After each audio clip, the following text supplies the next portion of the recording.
Yoga sempat ngerogoh saku gitu kan. Dia tuh kayak nyari apa ya gitu kan, barang semuanya. Nah sampai akhirnya ternyata dia sadar bahwa memang dia itu bawa pusaka dari si dukun ini kan. Ya udah, akhirnya dibalikin lagi lah itu benda pusaka. Ini benda pusakanya gue balikin lagi. Dan gue janji, seminggu setelah gue bisa ngalahin tuh orang, gue bakalan balik ke sini bawa uang sebanyak-banyaknya buat lo.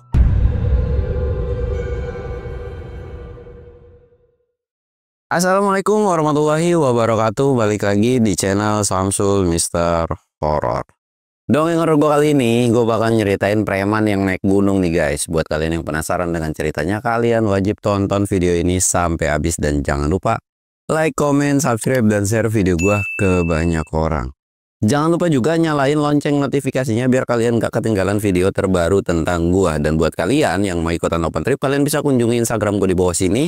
Dan buat kalian yang mau lihat video vlog gue juga, kalian bisa lihat di bawah sini. Dan gak usah banyak basa-basi lagi, kita mulai ke segmen donor. Dongeng horor dimulai.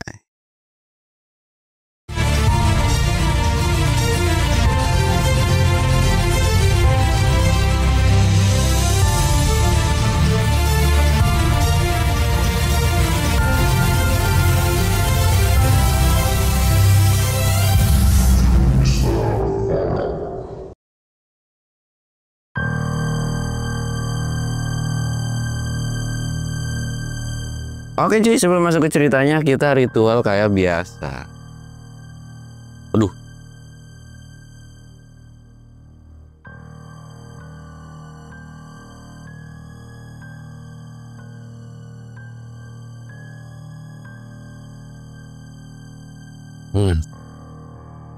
Dari kemarin gue liatin tuh ya, yang kemarin gue sakit kan. Banyak banget yang pada komplain, bang suara lu. Ada yang bilang jadi ceritanya nggak jelas. Mohon maaf nih ya, namanya orang sakit dimaklum aja gitu kan. Ya gimana kalau orang sakit cuy. Bahkan ya yang negatif mah ya udah lah ya. Terus ada yang bilang lagi, bang suara lu makin keren, makin sangar. Gigi lu sangar, kagak enak, gatel ini sumpah. Ini aja gue masih agak gatel-gatel. Cuman ya memang dari diri guanya sendiri yang bandel, masih nyebab cuy.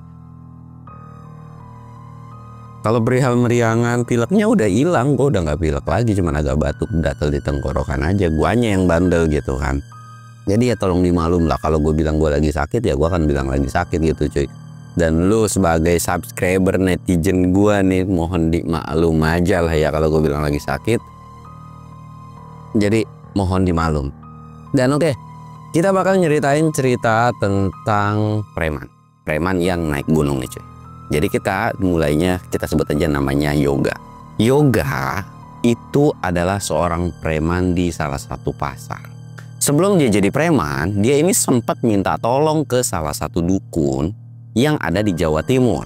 Dulu ketika dia susah belangsak, dia tuh minta tolong.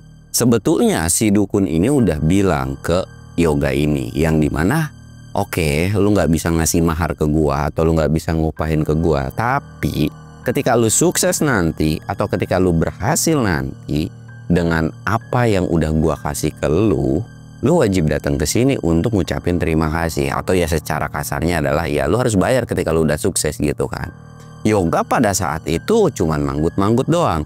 Dan ketika Yoga pergi ke salah satu dukun tersebut, itu diantar dengan salah satu orang temannya gitu kan pada saat itu tuh. Cuman yang jadi masalah adalah ternyata Yoga ini tahu letak di mana bisa dikatakan benda pusaka yang dimiliki si dukun ini. Ketika selesai anggaplah kayak berobat atau minta ilmu atau minta pencerahan ke si dukun ini, ketika mau pulang, Yoga ini sempat-sempatnya maling barang pusaka dari si dukun ini. Nah, benda pusaka ini ya secara tidak langsung si dukunnya juga udah tahu bahwa pelakunya adalah si Yoga. Cuman dukun ini cuman kesel, dan dalam hati si dukun ini kayak, lu nanti suatu saat pasti akan kena akibatnya dengan apa yang lu perbuat. Dengan cara lu udah bikin gua kecewa gitu kan. Tapi ya udahlah, singkatnya Yoga ini balik ke tempat tinggalnya. Dan dia ini akhirnya ya gara-gara udah berguru sama itu dukun gitu kan, dia dapat kesaktian ya si Yoga ini bisa nguasain area pasar nih cuy. Tapi ternyata setelah Yoga ini berkuasa, Yoga ini udah mulai berubah drastis. Nah, salah satu temen yang nganternya ini udah peringatin, lu udah sukses nih, gimana lu mau pergi ke sono nggak gitu kan, buat ngucapin terima kasih. Cuman si Yoga ini kayak iya nanti. Nah, gara-gara si temennya ini ngoceh terus nih cuy, terus-terusan ngoceh dan peringatin, akhirnya kayak kesel dan marah lah. Apaan sih lu? Yang ngebuat si temennya ini sakit hati dan memutuskanlah untuk nggak ngikutin Yoga lagi pada saat itu. Dan memang kelakuan dari Yoga ini udah berubah 100%. Udah berubah 100%. Jadi si temennya ini udah nggak ngikutin lagi nih. Kita sebut aja namanya Anwar. Anwar ini udah nggak ngikutin lagi gitu kan. Udah nggak ngikutin lagi, udah nggak ada namanya pengen ikut campur seluk-beluk sama si Yoga lagi. Dan karena memang ketika Anwar ngikutin Yoga yang awalnya tuh biasa, ramah, baik gitu kan, kesini-sini tuh berani nyuruh, bahkan mukul, bahkan nindas, dan udah nggak nganggap atau kayak selaku temennya memang melakukan nganter ke dukun, ngikutin dia susahnya dan sebagainya, kayak ya udah kayak kacang lupa kulitnya aja gitu kan cuy. Nah, bertahun-tahun dia megang pasar dan Anwar juga udah nggak ngikutin. Akhirnya Yoga ini dapat karma cuy, yang dimana Yoga ini ya namanya orang pinter pasti akan ada yang lebih pinter lagi gitu kan. Orang kuat pasti akan di atasnya selalu ada yang lebih kuat lagi. Seiring berjalannya waktu, dia udah lama megang pasar selama bertahun-tahun, datanglah muncul penguasa baru yang bisa dibilang ya jawara atau juara jagoan baru lah. Nantanglah ke si Yoga ini. Awalnya Yoga ini pede lah, paling bocah kemarin gitu kan. Tapi ternyata ketika satu kali berantem atau bertarung sama orang tersebut, Yoga ini kalah. Tapi Yoga ini nggak mau yang namanya putus asa. Dia itu udah nyoba sampai 4 kali dan terus-terusan kalah dan babak belur sama si orang tersebut. Nah, ketika Doha udah babak belur, otomatis area kuasanya dia di pasar ini kan ya udah jadi hak milik si orang tersebut. Dan Yoga pun udah nggak bisa berkutik apa-apa lagi. Bahkan banyak anak buahnya yang beralih ke si penguasa baru ini. Yoga ini ngerasa bingung, dia harus nyari pertolongan kemana atau gimana caranya harus melampaui si orang tersebut. Singkat ceritanya, terbesitlah salah satu nama, yaitu dukun yang sebelumnya itu sempat nolongin Yoga. Tapi Yoga pun sadar bahwa dia ini punya salah. Dia ini udah lupa tanggung jawab. Tapi Yoga, gue nyiapin duit sekitaran 1-5 juta lah. Dia juga mungkin nanti mau. Tapi Yoga nggak mikirin tentang konsekuensi dengan barang yang pernah dia colong sebelumnya. Karena barang tersebut masih ada cuy. Singkat ceritanya, Yoga ini juga kan ketika dia mau berangkat entah kenapa alamatnya yang di otak Yoga ini kayak merasa lupa. Dan udah samar-samar lupa aja gitu kan. Jadi dia kayak, gue harus nyari si Anwar nih. Dia harus bantuin gue buat nganterin gue ke sono lagi. Kemungkinan Anwar masih ingat gitu kan. Akhirnya dia nyari-nyari, ketemulah sama Anwar. Dan ketika ketemu sama Anwar, Yoga ini langsung to the point. War, lu antar gua ke dukun yang dulu. Anwar sebetulnya udah nolak, gua nggak mau, gua ada kerjaan dan sebagainya. Tapi ternyata cuy, Yoga ini justru malah balik ngancem. Kalau lu nggak mau ngikut gua atau lu nggak mau nganterin gua, jangan salahin gua kalau gua bikin perhitungan sama lu. Dan gua bikin hidup lu nggak akan tenang. Nah, gara-gara ancaman tersebut, karena Anwar ini kan udah berumah tangga, udah punya anak, dan dia ngerasa khawatir dengan keluarganya. Apalagi tahu sifat dari temennya ini udah di luar logika. Dia ini udah ketika udah punya ilmu gitu cuy, udah berkuasa, wah tangannya tuh enteng banget, nonjok orang, ngeplak pala orang, bahkan sampai melakukan tindakan-tindakan yang lebih barbar, lebih berani daripada itu tuh berani banget. Nah, karena untuk menjaga hal tersebut, mau nggak mau tuh, dengan hawa atau yang sedikit kesel, akhirnya mau nggak mau Anwar itu sepakat buat nganterin. Tapi Anwar ini nggak mau terlibat lagi. Setelah nganterin ya Anwar udah selesai gitu kan. Dan akhirnya disetujuin lah. Tapi kan kita nggak pernah ada yang tahu. Namanya juga orang saklek kan. Singkat cerita, Anwar ini berpamitan sama keluarganya. Dan mereka ini pergilah ke Jawa Timur lagi cuy. Singkatnya, dalam perjalanan mereka pergi ke Jawa Timur itu tidak ada masalah, tidak ada gangguan hal apapun. Tapi ada rasa kekhawatiran dari Anwar. Karena Anwar tahu bahwa Yoga itu nggak pernah mau datang ke dukun tersebut lagi. ketika udah sukses gitu kan, dan sekarang tiba-tiba mau minta tolong lagi. Dan Anwar pun tahu bahwa Yoga ini tuh dulu ngambil pusaka atau benda yang memang sangat disayang sama si dukun tersebut. Anwar sebenarnya di perjalanan itu sempat nanya, lu yakin mau ke sana? Lu kan tahu apa yang udah kita perbuat, apalagi ditambah lu juga udah ngambil barang dia gitu kan. Tapi Yoga ini bilang, udah lu jangan gak usah bahas-bahas barang itu lagi. Dan lagian juga dia nggak bakalan inget lah, lagian juga udah tua, udah pikun gitu kan. Udah dia juga pasti bakal malum. Tapi Anwar ini bener-bener kayak hawanya tuh ngerasa nggak nyaman dan kayak akan terjadi sesuatu hal. Singkat ceritanya, mereka ini udah sampai di salah satu desa yang ada di Jawa Timur. Sampai dan langsung pergi ke dukun yang sebelumnya. Ketika udah sampai, dia langsung ketok pintu kan. Perisi, bah, dibukain tuh. Dan ketika dibukain, dukunnya ini seolah udah tahu, walaupun udah nggak ketemu bertahun-tahun, tapi dia kayak masih ingat dengan siapa sosok yang ada di depannya ini. Dan seolah tatapannya ini nggak ramah, tapi masih mempersilahkan mereka berdua masuk. Silahkan kalian masuk. Masuk, terus disuruh duduklah mereka berdua. Sedangkan Anwar ketika disuruh duduk, dia cuma nunduk aja. Seolah tahu bahwa tatapan dari si dukun tersebut itu kayak udah nggak menyenangkan aja. Tapi beda halnya kayak Yoga. Yoga mah cuek aja, bodoh amat. Yang penting tujuan gua kesini adalah mau minta tolong atau bikin ilmunya supaya lebih tinggi lagi dan bisa ngalahin si jawara yang baru tuh gitu kan. Dan ketika udah sampai pun Yoga ini langsung to the point. Bah, gua kesini mau minta tolong. Gua pengen bisa naklukin satu orang, dan ini maharnya. Ya kurang lebih uangnya sekitaran totalannya 5 juta tuh pada saat itu cuy. Dan ini maharnya. Sebelum si dukun itu menjawab pertanyaan dari Yoga, dukun itu bilang, mana barang yang udah kamu curi? Dan mana janji kamu yang dulu ketika kamu sudah berhasil, kamu akan membayar itu semua? Yoga itu awalnya sempat diem dulu cuy. Diem seolah berpikir. Tapi Yoga ini berkelit atau beralasan bahwa dia ini gak ada waktu dan baru sekarang ada waktu. Dan ini adalah bayaran yang sebelumnya, dan ini juga ditambahin, mungkin segitu adalah cukup. Tapi dukun ini seolah kayak, lu giliran udah susah, lu balik lagi ke sini. Dan ada sebuah seringaian atau ketawa yang bisa dikatakan itu mengandung sebuah arti yang dimana kayak bukan yang mau ngebantuin.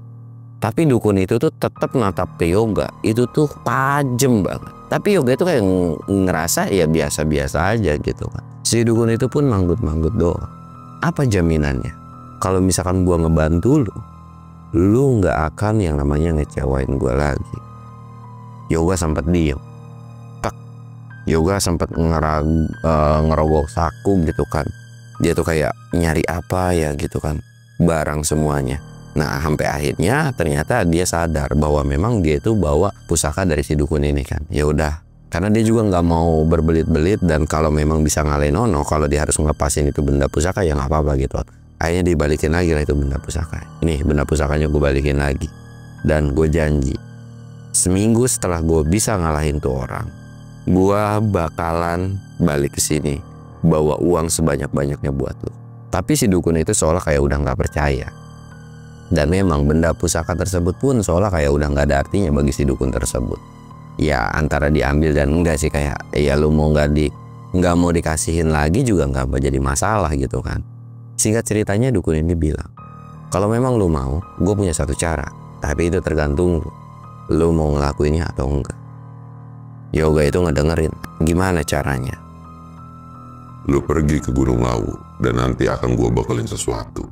Dan lu bertapa selama 1 malam di sana. Dan jika lu sanggup, maka apa yang lu pengenin itu bisa terjadi. Dan lu gak perlu bayar gua lagi.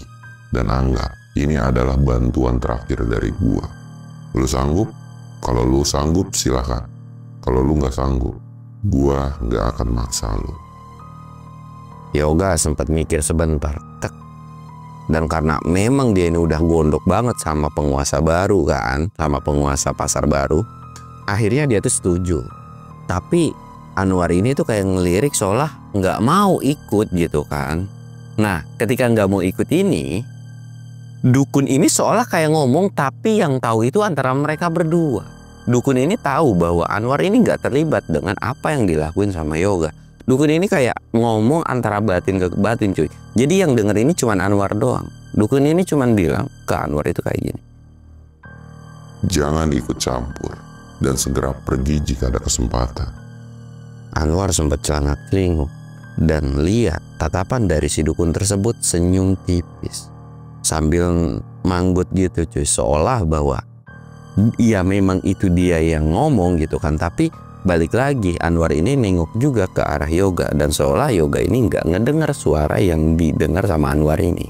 Singkat cerita akhirnya Yoga setuju. Anwar pun kayak nginget-nginget omongan apa yang dimaksud dari omongan si dukun tersebut gitu kan. Si dukun ini langsung ngambil sebuah bingkisan atau bungkusan yang dibungkus kain putih dan nggak boleh dibuka selama lu belum sampai ke sana. Jadi dikasihin ke Yoga gitu kan. Nah setelah udah dikasihin ini, akhirnya mereka berpamitan dan mereka nggak lama-lama langsung pergi itu cuy. Nah ketika pergi ini, Anwar sempat nengok ke belakang ke rumah si dukun tersebut. Tapi ternyata cuy, tatapan dari dukun tersebut itu bener-bener nyeremin dan seolah punya tanda atau punya apa ya, bisa dibilang ya sesuatu hal yang diumpetin atau dia ini niat mau ngenyelakain si Yoga. Dan bahkan ketika ngelihat ke belakang, Anwar ini sampai ngebrigidik ngeri ngelihat tatapan dari si dukun itu. Dan Anwar itu langsung ngebuang muka. Dan ketika jalan cuy, Anwar ini udah bilang, gue nggak ikut ya, gue akan nunggu aja. Tapi Yoga ini nggak mau tahu, lu harus ikut, lu harus selesain. Ketika gue udah selesai baru lu boleh bebas. Kalau lu nggak mau ngikutin gue, jangan salahin kalau akan kenapa-napa sama keluarga lu.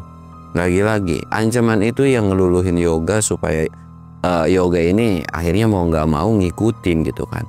Singkat cerita mereka pergilah ke kaki Gunung Lawu cuy. Dan jalur yang dipilih adalah bukan jalur pendakian pada saat itu, karena memang udah diperintahin sama dukun itu tentang desanya, lokasinya dan sebagainya itu udah dituntun semua. Karena itu adalah salah satu jalur yang biasa dipakai jalur spiritual. Jadi beda kayak jalur pendakian lah. Buat kalian yang orang Gunung Lawu pasti tahu lah ya. Kadang-kadang gunung-gunung yang dipakai spiritual kayak Gunung Kawi atau beberapa gunung lainnya gitu kan, jalur pendakian ya jalur pendakian, jalur spiritual yang orang suka bikin ritual ya jalur spiritual gitu kan. Singkat cerita mereka sampai di satu desa dan mereka nggak ada persiapan atau prepare apapun. Anwar udah bilang ini kita nggak ada persiapan apapun nih. Tapi Yoga ini bilang udahlah, lagian juga kalau nggak salah kan kita udah pernah dengar bahwa di Gunung Lawu itu ada warung. Udah nanti kita kalau masalah makan kita makan aja di warung.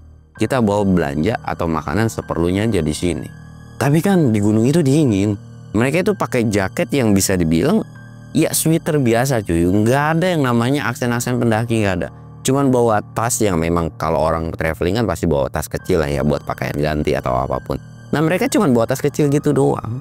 Dan isinya makanan seperlunya, mereka nggak bawa senter sama sekali. Dan mereka emang bertujuan itu niat itu jalan siang kan, dan ketika malam itu gampang lah nanti bikin api unggun dan sebagainya. Jadi kayak mereka berpikir bahwa naik gunung itu sesimpel itu gitu kan. Singkat cerita, ya mau nggak mau lagi-lagi Anwar ini ngikutin kemauan dari si Yoga ini. Akhirnya mereka naik tuh. Ketika mereka awal naik itu sekitaran jam 9 atau jam 10-an mereka naik.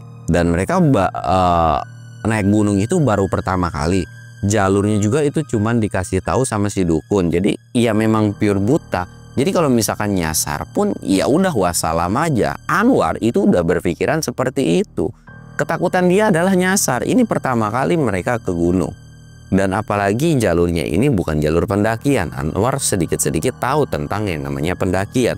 Kalau orang naik gunung di jalur pendakian aja banyak yang nyasar lah. Ini kita pakai jalur yang bisa dikatakan jalur spiritual. Apalagi jalur yang jarang dipakai sama warga atau jarang dipakai sama pendaki. Otomatis itu jalur sepi. Apalagi ini malam biasa kan. Biasanya kalau misalnya dipakai ritual itu kan kayak malam 1 Suro, malam Jumat dan sebagainya. Sedangkan mereka naik ke Gunung Lawu pada saat itu random harinya. Bukan malam sakral juga, malam biasa-biasa doang kok. Dan yang ditakutin adalah seringaian dari si dukun tersebut, Anwar ini. Terus Yang ditakutin juga takut nyasar, takut hewan buas yang ada di sana. Anwar kan emang buta, walaupun sedikit-sedikit tahu tentang gunung, tapi dia tuh takut ular, takut macan, takut pacet dan sebagainya gitu kan. Banyak takutnya. Bahkan udah sesekali tuh kayak, udahlah gue nunggu di sini dan gue bisa pastiin gue nggak bakalan cabut, gue nggak bakalan kabur ninggalin lu. Gue bakalan nungguin lu di kaki gunung ini. Tapi lagi-lagi Yoga ini nggak mau tahu, lu harus ngikut gue, lu harus ngikut gue. Ya mungkin Yoga juga takut kali ya kalau sendirian atau gabut juga gitu kan. Singkat cerita akhirnya mereka pergi tuh. Mau nggak mau kan dipaksa terus dan diancam terus tuh Anwarnya. Pergilah mereka. Di awal perjalanan mereka agak sedikit nyantai tuh cuy. Atau bisa dibilang ya masih hutan biasa, masih sejuk, suara burung dan sebagainya. 5 jam mereka berjalan baru mulai kerasa Anwar fisiknya udah mulai kecapean. Termasuk Yoga juga udah mulai kecapean. Sedangkan mereka nggak tahu kan, nggak ada pos, jalurnya nggak jelas juga. Nggak jelas itu dalam artian kalau kita mau ke puncak kan, oh mau pos 1, pos 2, pos 3 atau area camp itu ada jelas tujuannya. Sedangkan mereka nggak ada tujuannya juga. Nggak tahu sampai ke tempat yang dikasih unjuk sama si dukun ini berapa lama. Dan mereka juga nggak nanya berapa lama sebetulnya dari bawah untuk sampai ke tempat ritual tersebut. Nah ketika mereka udah jalan 5 jam, ngerasa udah kecapean, mereka istirahatkan. Dan Anwar bilang, gue udah capek banget nih, tidur sebentar boleh nggak sih? Supaya ngenakin badan gitu kan. Akhirnya ya karena memang Yoga juga kecapean kan, akhirnya ya udah setuju tuh pada saat itu. Ya udahlah kita tidur dulu bentaran gitu kan. Yoga juga ikutan tidur cuy. Mereka ikutan tidur dan yang dipikirin sama Anwar pada saat itu, Anwar sadar dan paham banget bahwa dia tidur itu baru sekitaran mungkin 1-2 menit. Belum lama. Karena ketika dia tidur sampai 5 menitan, badan dia tuh udah dingin dan menggigil cuy. Jadi kayak udah ngerasa dingin aja menggigil gitu kan. Jadi akhirnya kayak nggak jadi tuh dia tidurnya. Dan kebangun kan. Dan ketika dia kebangun dia bener-bener kaget. Bahwa yang awalnya itu masih sore. Masih situasinya juga iya ada matahari dan sebagainya. Ini tiba-tiba udah gelap mau kayak ke maghrib. Sedangkan Anwar pada saat itu melihat jam. Itu masih menunjukkan sekitaran jam 3. Masih jam 3 atau masih sore banget lah. Apakah ini mendung? Tapi bukan. Anwar udah punya feeling atau firasat buruk. Nah karena situasi lokasi di situ udah mulai agak sedikit memburuk, akhirnya ngebangunin lah. Yoga bangun. Apa sih lu? Berisik banget gitu kan. Lihat, ini udah mendung, udah mau hujan gitu kan. Yoga langsung bangun. Dan Yoga pun sempat melotot gara-gara situasi dan kondisi pada saat itu benar-benar berubah drastis. Lokasi di area sekitar itu sedikit kabut. Terus mendung. Mendungnya ini mendung hitam yang dimana udah kayak mau maghrib aja tuh pada saat itu. Dan mereka kayak ngerasa bingung kan. Nah terus ini gimana? Terus kita harus berteduh di mana? Karena situasinya itu udah mau hujan. Akhirnya gimana nih? Udah yuk kita turun lagi. Enggak kita turun. Ini cuma bohongan doang, nggak bakalan hujan. Udah kita lanjut lagi lah. Udah. Siapa tahu sebentar lagi sampai kali gitu kan. Masa iya selama ini kok. Akhirnya mereka jalan lagi. Nah ketika mereka jalan, ternyata mereka ini langsung ketimpa hujan cuy. Bener aja itu langsung hujan sederas-derasnya. Yang dimana ketika hujan sederas-derasnya bikin badan mereka berdua itu menggigil parah. Sedangkan mereka nggak tahu harus berlindung di mana. Nggak ada pohon yang condong begitu kan. Jadi mereka berlindung di pohon pun kayak percuma. Akhirnya terus-terusan jalan aja tuh. Dan Anwar ini udah ngeluh banget dan ngerasa badannya udah capek banget. Nah yang terjadi sama Anwar pada saat itu dia udah menyolong-nyolong, dia kabut tembakui. Tapi tatapan dari Yoga ini seolah kayak selalu ngawasin dan seolah kayak Yoga ini tahu bahwa Anwar ini sendiri nggak licik apa mau ninggalin dari Yoga.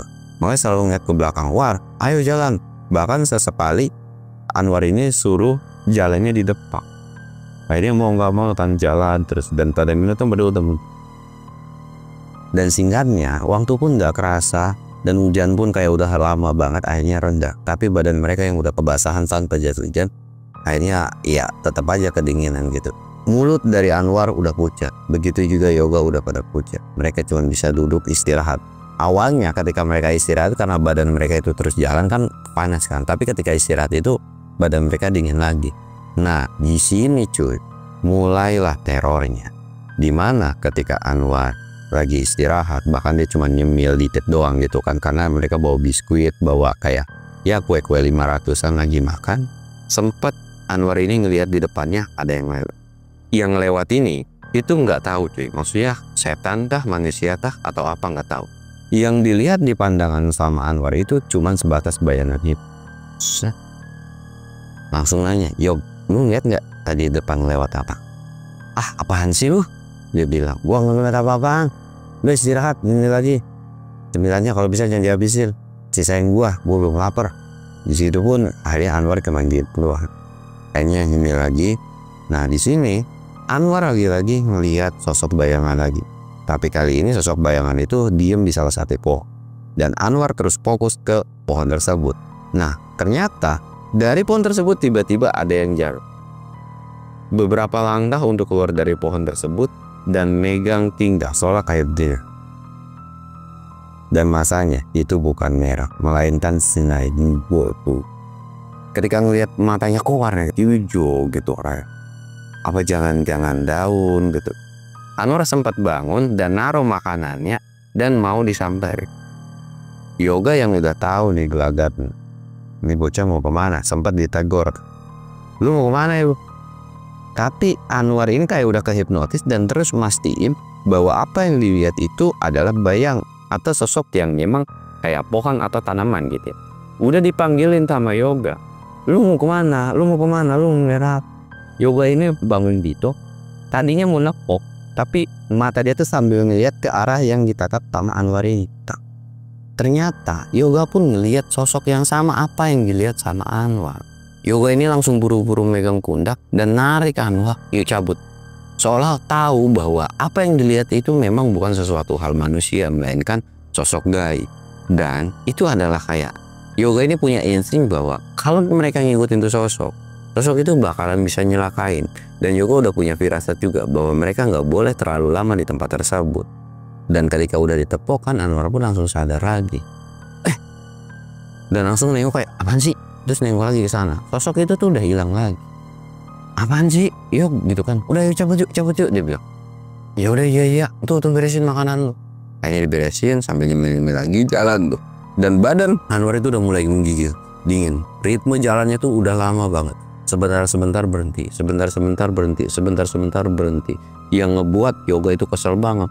"Lu jalan lama banget sih. Kenapa kesini-sini makin lama makin berhenti terus gitu kan?" Tapi Anwar sih cuma bisa diem doang. Sesekali cuma nembal, "Gue dingin, gue udah lemes, badan gue udah gak kuat lagi. Ini kita mau jalan seberapa lama lagi sih? Udah bawel banget sih, segitu aja lemah. Lu laki kan, ayo terusan jalan," gitu kan. Padahal Anwar pun tahu bahwa fisik dari Yoga pun ketika dilihat itu udah serba pucat dan dia pun udah lemes. Cuman karena dia punya ambisi, jadi kayak harus memaksakan untuk jalan terus pada saat itu. Nah ketika terus jalan gitu kan. Nah samar-samar Anwar ini udah ngedenger suara lantunan gamelan. Bahkan ada suara orang lagi nyanyi juga. Nyanyi lagu Jawa lah gitu, kayak di Sunda itu kayak nyinden gitu kan, nyanyi. Didengerin terus. Nah lagu atau suara tersebut itu kayak ngehipnotis, dimana bikin Anwar itu rileks, diem, bengong gitu kan. Nah sedangkan Yoga itu jalan terus. Dan kayak ngerasa nggak sadar aja bahwa Anwar ini udah gak ngikutin lagi. Tapi udah beberapa jauh Yoga ini sadar, "Lah ini bocah kemana?" Balik lagi kan, "Woi ayo." Tapi yang dilihat Yoga itu diem aja, nggak ngapa-ngapain, ngelamun aja. Akhirnya dideketin, dikeplak palanya, "Ayo lu, malah diem, malah tidur sambil berdiri." Dipikirnya tuh kayak tidur sambil berdiri. Anwar yang lihat ditepok palanya, justru tatapannya itu makin tajam. Tapi nggak ngomong sepatah kata pun, soalnya kayak kesel banget ya mani bocah gitu kan.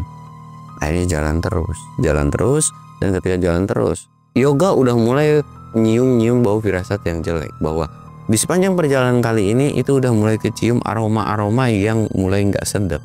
Mulai dari wewangian bunga, mulai dari bau bangkai, bau amis, bahkan bau kotoran pun itu sampai kecium. Semua aneka bau itu ada. Tapi Yoga ini masa bodoh dengan bau-bauan tersebut. Dan awalnya entah pada saat awal itu Yoga ini ngedengar atau enggak, Yoga ini akhirnya ngedenger lah suara lantunan gamelan itu.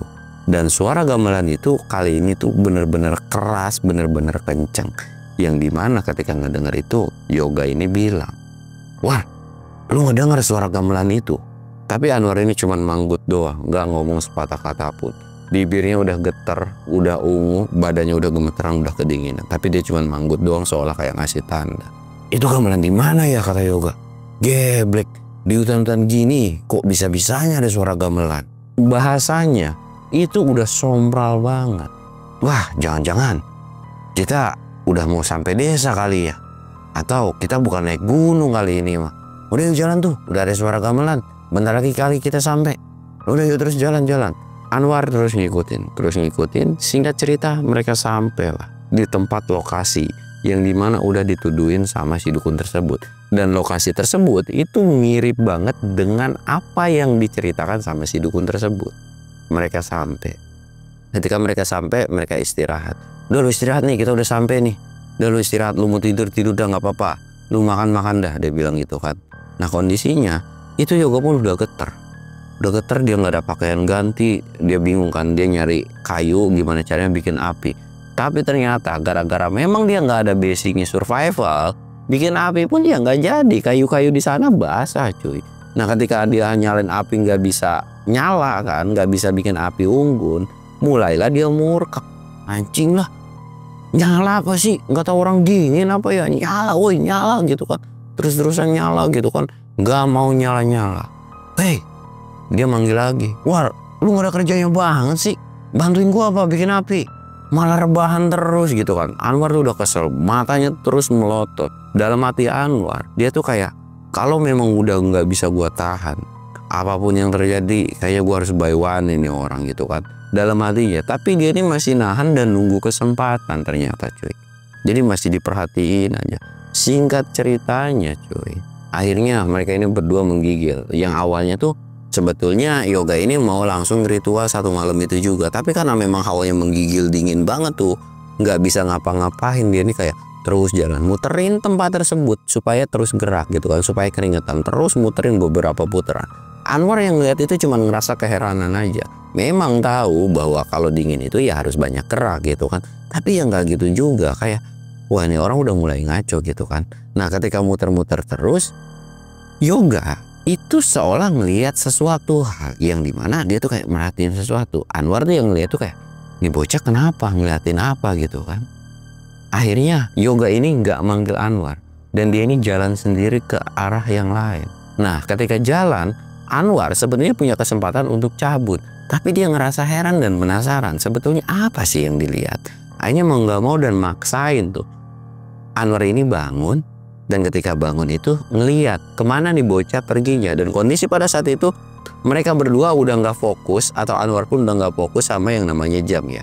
Dan kondisi pada saat nyampe di tempat ritual itu kondisinya masih sama seperti ketika Anwar ini tidur kebangun. Mendungnya mendung, udah kayak bukan malam bukan sore juga, tapi intinya mau ke maghrib lah kayak gitu. Jalan masih kelihatan dan sebagainya gitu kan.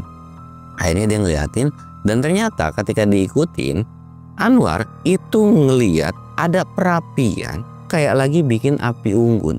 Dan di situ ada satu orang yang lagi nungguin atau lagi main di perapian unggun.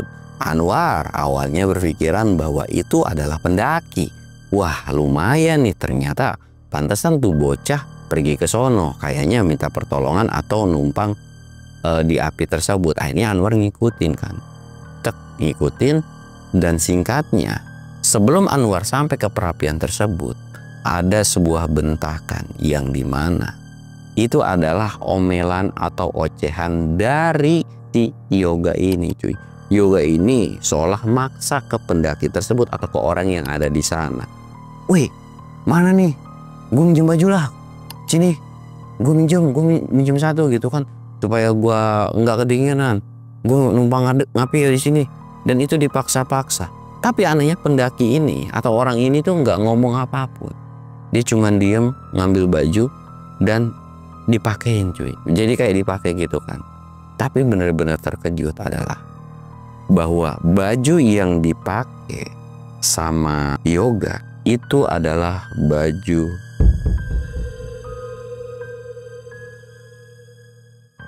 Dan oke, bakal gue lanjut di part 2 nya. Buat kalian yang penasaran, pokoknya tungguin aja. Gue Samsul undur diri. Assalamualaikum warahmatullahi wabarakatuh.